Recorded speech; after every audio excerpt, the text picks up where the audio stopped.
I'm Carol Cohn, and welcome to Purpose 360, the podcast that unlocks the power of purpose to ignite business and social impact.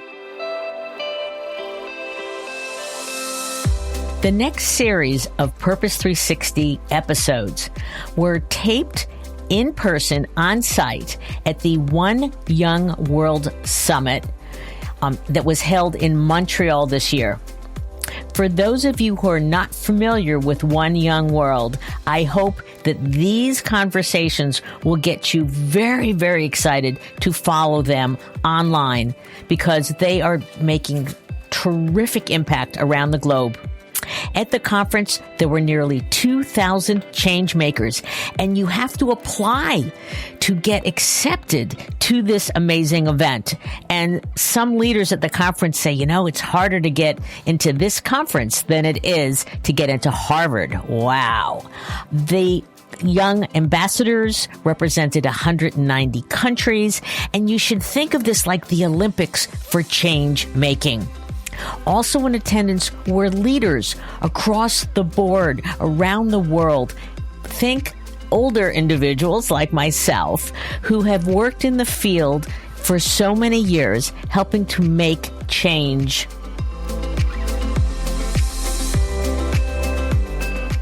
Welcome to Purpose 360, and I love socially responsible and sustainable brands.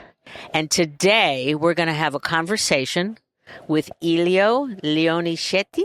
Perfect. Very good. Thank you. And he has this amazing company called the Craftory in London and in San Fran. And we're going to learn about his love of creating CPG brands with purpose. That's what we do. So welcome to the show. Thank you. Great to be here. Oh, it's my pleasure. So why are you attending the One Young World Summit? Let's just start right there. So One Young World is one of my greatest passion. I've been a founding counselor and I'm a trustee of One Young World from day -1, 14 years ago. Oh, no kidding. From 2010. That's it. Great. That's it. And it is just such a unique way to pull together everybody from around the world, 195 nations out of the 197 recognized, that, send in a way or the other one their future leaders. And the combination of that youth and openness and energy is just unmatchable. Yeah, the energy is like extraordinary. We'll return to that in a moment, but I want to understand the Craftory and where that came from. I mean, you worked with traditional companies at many stages in your career, a very long time. You might mention which. And then all of a sudden, some light bulb happened. Yeah, so what happened, I've been, let's say, involved in CPG, consumer product goods, for 35 years. And I've been growing in the career, been CEO of 2 companies. I spent most of my time with Reckitt Benckiser, before that Procter & Gamble, then Reckitt Benckiser, up to CMO, Growth Office. I was CEO of Europe. Then I left, I was CEO of EMI, the music, and then I left and I was CEO of Igloo Bird's Eye Findus, which is frozen food. And so this is kind of where I'm coming from. And we did marvelous things. We built wonderful brands. But over the course of those years, let's say that environment, planet, responsible consumption wasn't part of the thing that we were thinking about every day. None of us. No Reckitt Benckiser, no Procter, no Unilever, except for you. Except for me, yeah. So when I stopped being executive, I started to step on a couple of boards. I've been with AB InBev for 10 years. I'm now on the board of Kraft Heinz. And as I was on the board, again, I sort of realized that there was so much that actually big corporate can do.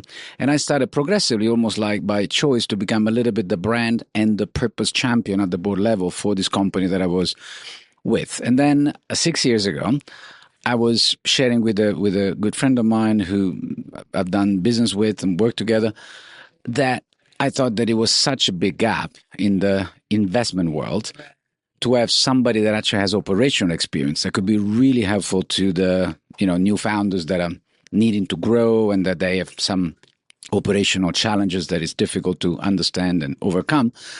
So a knowledgeable investor that could help these young new brands that had very high stickiness, level of loyalty, retention, consumer loved them, but they either didn't grow or they grew to a point in which one of the big guys would buy them out and kind of integrate them into the machine, and they would lose the reasons why they actually were founded. So I said, why don't we set up a company that actually invests them? We offer our operational expertise, we help them grow, and then we get them to a point where they're so big that when they got bought or they go public or whatever they do, they're so big they can prove that their theory that they can improve people, planet, or society cannot be denied. And that's how it started. This person I spoke with is Ernesto Schmitz, who became my co-founder with the Craftory. A very different, background. He comes from entrepreneur, tech, sort of, data kind of guy. And and that was 6.5 years ago. So the companies that you would like to fund, do they come to you with purpose or sustainability at the center? Or do they come to you with a great idea and then you help them find their purpose and then help them leverage to sustainable supply chains and marketing and things like that? The way we express it is that they have to have it on the front label. I love that. A brand that has this, a brand that has it on the back label that, 25% of plastic might be recycled on a Monday morning is not really what we're interested in. So they come to us. Normally we look at brands that have already sort of 15, 20 million, run rate sales. So they already have some proven tractions and some, consumers that have already chosen them for a reason. But we recognize that responsible consumption, that's the way we define it, that have some cause that is either, about health or about planet or about progressing society. So there's some cause under this responsible consumption umbrella that is on the front label. And then what we do is that if we like that, if we like the founders, and if there are a number of financial key indicators that we want to recognize for potential, if you want, then we invest, and together with the investment, we bring our operational expertise and help them grow. Okay, so front of the label means authentic. It means it's embedded in many, if not all, processes of the company: employee engagement, communities, sourcing, supply, marketing, packaging, all of that. Yes. The one that we want in front of the label doesn't have to be all of them, because it's very difficult already in consumer goods to have one thing that is unique to you and recognizable. If you try to have 5, it's becoming mission impossible. So front of the label has to be one thing. Some other brands might have, plastic, on the front label. Some other brand might have no toxic ingredients. So on the front label, you got to have one, but your ethos as a company has to embrace them all. And now, do you go look for them, or do they find you, or, what's the best way? Well, when we started 6.5 years ago, we were a totally unknown entity. I've been in consumer goods for a long time and work on many brands, but the Craftory was in existence. So we established some way to look for this brand out there. We produced some material. You might have seen the one with the death of the VC. So that was a way to cut through some of the noise and to establish our brands as it was. And then the brands, like all complex systems, evolve and adapt on the needs of the market. We had COVID in between, high inflation, some of the consumer pattern differences. So, and we became more known. We've done, 13 investment, some of them, very good brands that grown very well. And so now I would say we are on the receiving end. People are looking for us. Okay. People over the door, and they're saying, hey, we want to join these guys. Yeah, we're very sharp. We are consumable, not even, consumable consumer goods. Okay. So if you are in this specific, which consumable basically means you have a bottle and a cap, you have a tube and a cap or something. At the end of the week is finished, you go buy another one. Okay, so that's kind of. But put the plastic in the right place. But put the plastic, possibly compostable and recyclable, in the right place. And so if you're in that space, you will probably, if you're growth stage in consumable consumer goods, you probably heard about the Craftory. And if you're raising funds, you're probably thinking that we might be good capital to partner with. That's great. And talk about the categories, because they're listed very plainly on your website that you're interested in. Yeah, well, it's really just across, the consumable. But you said baby and food. Everything. I mean, we in this moment, what we think is very interesting is the pet care space. It's been going for a while. We just had a wonderful exit to General Mills, one of our portfolio company called Edgar & Cooper. Invested about 3.5 years ago. We grew sales about 5 times from the moment we invested to the moment we exited. The founders are great, and we exited to General Mills. who has other brands like Blue Buffalo and others. And it was a perfect poster child of what the Craftory does, because, it's great founders, great brands, great cause, mission. And then when it gets into General Mills, whatever they do, it can actually impact much bigger by being used by General Mills as a standard also for the other brands. Right. So you wouldn't be looking for like a Cliff Bar that sold for a huge number to Mondelez. It's smaller companies. Yes. When we enter, 15, 20 million, a little bit more run rates, and then we exit whenever the time comes. The good thing is that we're not a fund, so we do not have that sort of, cliff moment that we have to sell. Oh, great. Oh, that's very good. We stay with the company as long as it's right to do. Okay. So are some of any of these companies that you're looking at B Corps? I want to say that out of the 13 brands that we have now, probably B Corp is in our, we publish an impact report. I want to say that there are already 5, if not 6, that are B Corp. Okay. And the other one, we kind of help them get there. Right. What do you love the most about the business now that you like to do?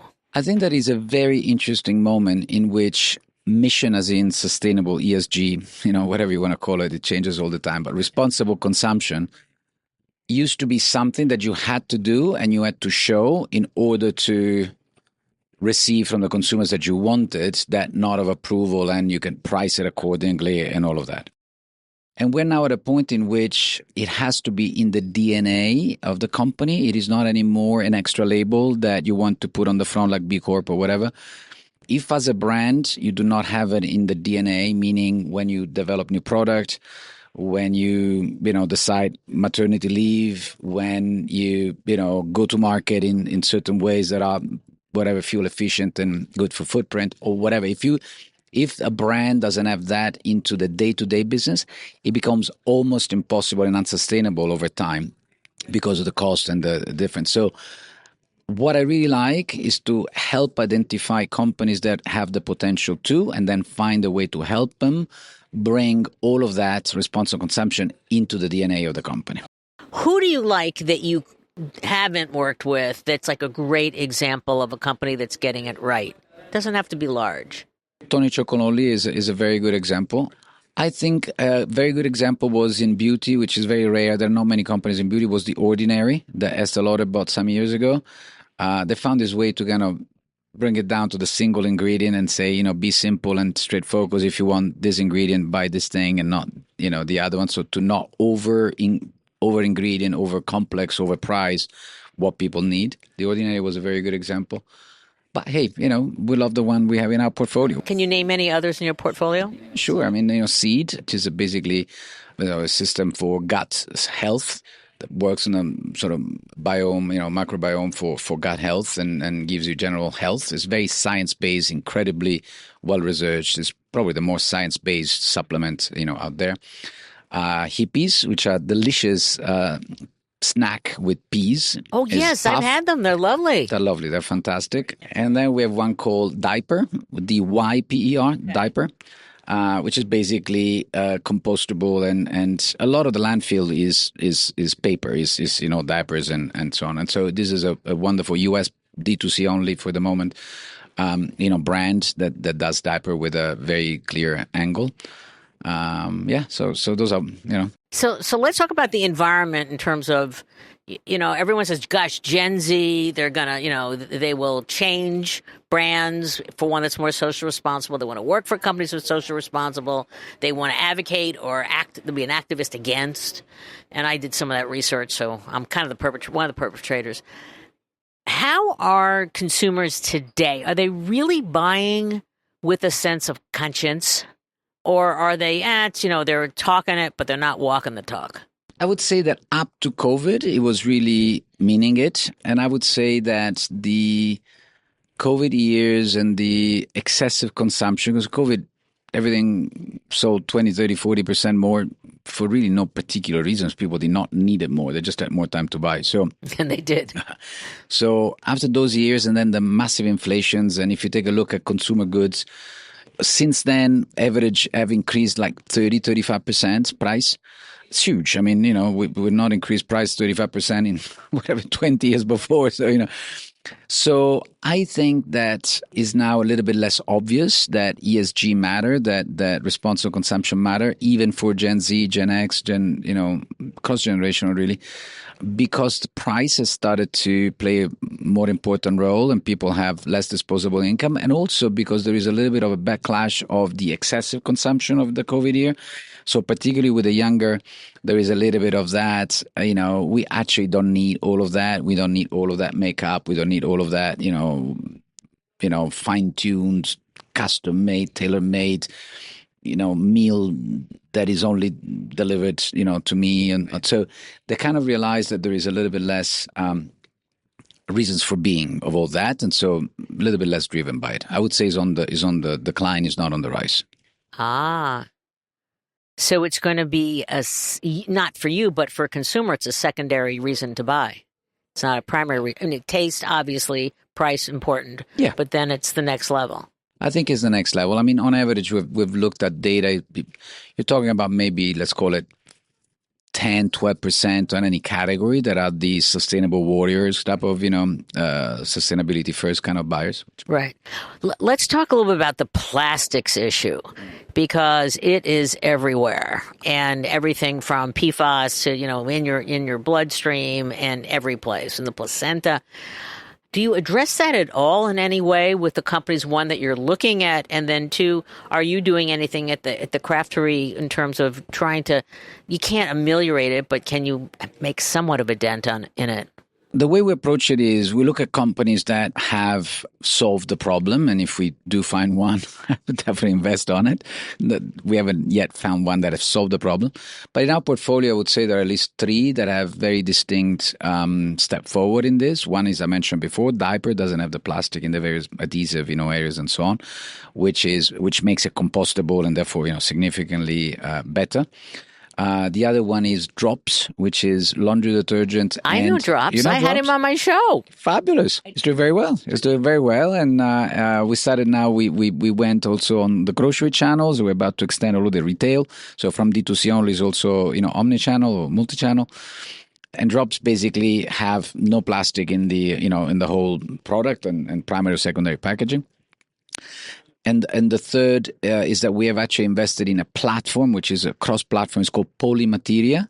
Polymateria is basically something that, is sort of is an active that you disperse in the macrogranules that when you do, PET or, different type of plastics in the manufacturing process, so that actually accelerates the time that it takes to degrade for plastic, which is like 500 years, accelerate to like 5 or 10, which is a significant improvement. It is not zero, but it is very significant, and it's growing very nicely. And it's as I say, it's a technology, it's not a brand. Right.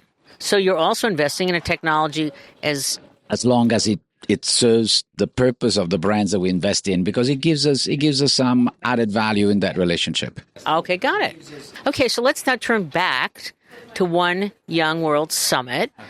So have you ever found a company over the years that you've been here, 14 years or whatever, that became somebody that was part of the Craftory? Not yet. Oh, I know you want to. I've been here fishing for it for 15 years, but no. Jokes aside, is the two things share so much of the values, One Young World and the Craftory, but just the stage at which, we've seen many fabulous companies. Some of them have become fabulous, but not in consumable goods and not at the stage that we're looking at. So, when you're asked to provide counsel to these young changemakers, what are some of the areas that they're really seeking, information and inspiration from you? Priority setting. It's a big one. It's a very complex world for anybody to set up a company, make it succeed, because you have to do a million things. A million things are never well done. You always have to do the first 1 or 5, and then you get to 10, and then you stop. So priority setting is one. Pragmatical advice on how to solve specific issue like going retail. I mean, stepping back for a second, in the Craftory, we have some areas in which we have specific craft partners that are expert of. One is go-to-market. It really requires knowledge and experience. You can explain it in books, but you got to have done it for a while to know it. The other one is unit economics and specifically designing a P&L that has the right curve, that has the margin in the right place.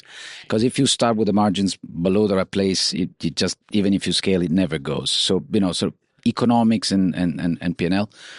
The third is brand power. So advice on brand power is very important because you need to make it relevant, unique, distinctive. Is not easy, and you need to understand what it means. Then team dynamics, sort of organizational design, how do you make it agile but structured in a way that you don't have wasted. And then importantly, what sector, how you price it in a sector and how is the sector growing? Because you don't want to swim against the river. You want to skate, now that we're in Canada, I can say this, skate where the puck will be, right? Right. I always say that, even in the U.S. So these 5 areas that I described that are the expertise of the Craftory is actually the sort of 5 areas that young people tend to ask me advice for because they intuitively understand that very important. Nice alignment.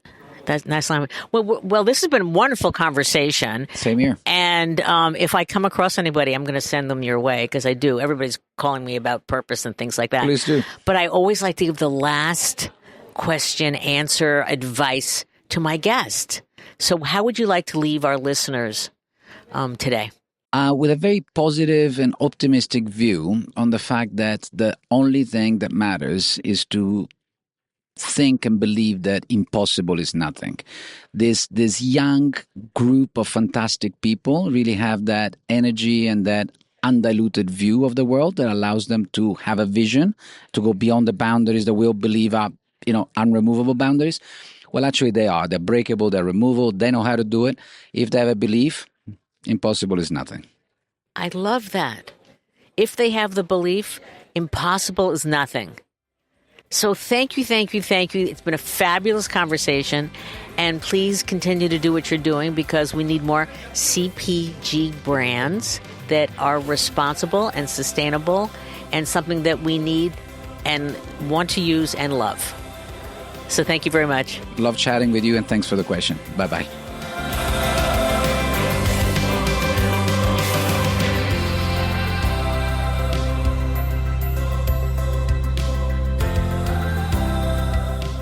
This podcast was brought to you by some amazing people, and I'd love to thank them.